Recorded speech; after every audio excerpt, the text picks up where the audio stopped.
Okay, so you've made the big announcement and now you need to get all your friends and family to the ceremony. But how?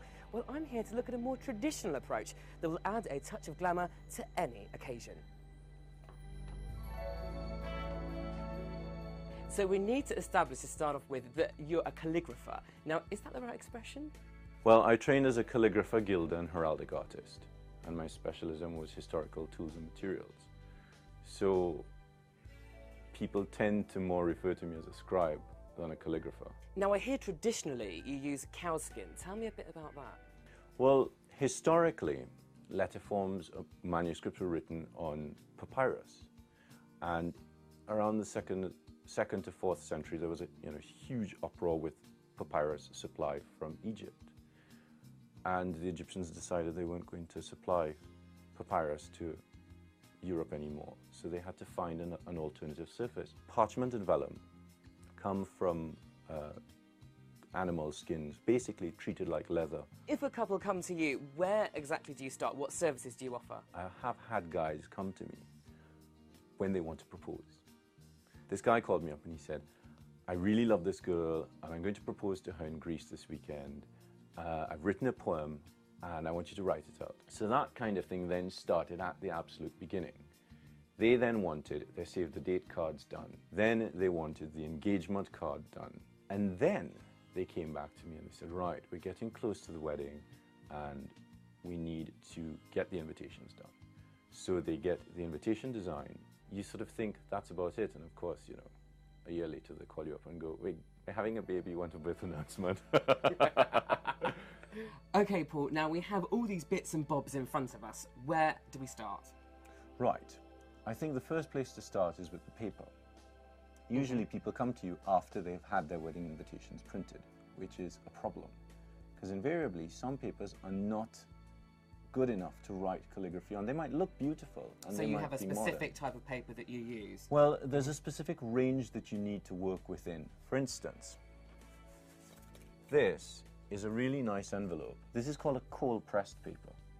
So the paper has been rolled between two huge rollers which are cold. This, on the other hand, is a hot press paper where those two rollers are actually heated. Right. So what you end up with is a smooth surface. Now, one of the problems with modern paper is they tend to be coated. And if you have a coating on a surface, the coating, when you apply ink to the surface, the coating actually wets the surface. The ink wets the surface and picks up the coating, so it clogs the pen. But also the ink has nowhere to go. So it sits on the surface and just spreads. So you can't get a sharp enough letter. So if you're going to go for having invitations printed on any kind of stationery, you need to check with your calligrapher, or hopefully your printer will know what to do. Now, moving on from paper, I can see in front of us here, we've got shells, we've got feathers, we've got fountain pens, or all kinds of things. Dip pen. Dip pens, thank you for the technical expression. How do you put pen to paper? Right. With the advent of different types of pigments, we see here red and we see some blue and we see some purple in here. I tend to use shells for mixing pigment or paints. So you actually make your own paints? Is that how it generally works? Well, yes and no. It depends on how much the client is willing to spend.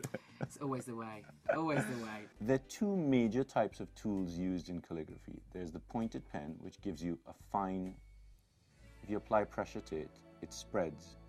So it goes from fine... Oh, it's like pincers. Yes, from fine to heavy. And this generally produces copperplate script and Spencerian script.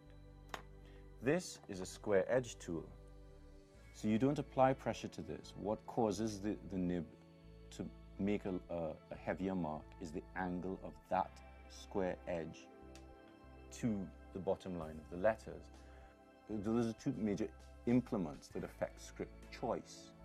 And of course, this tool, the pointed pen, is the most temperamental tool. Of course, it does produce the most beautiful letters.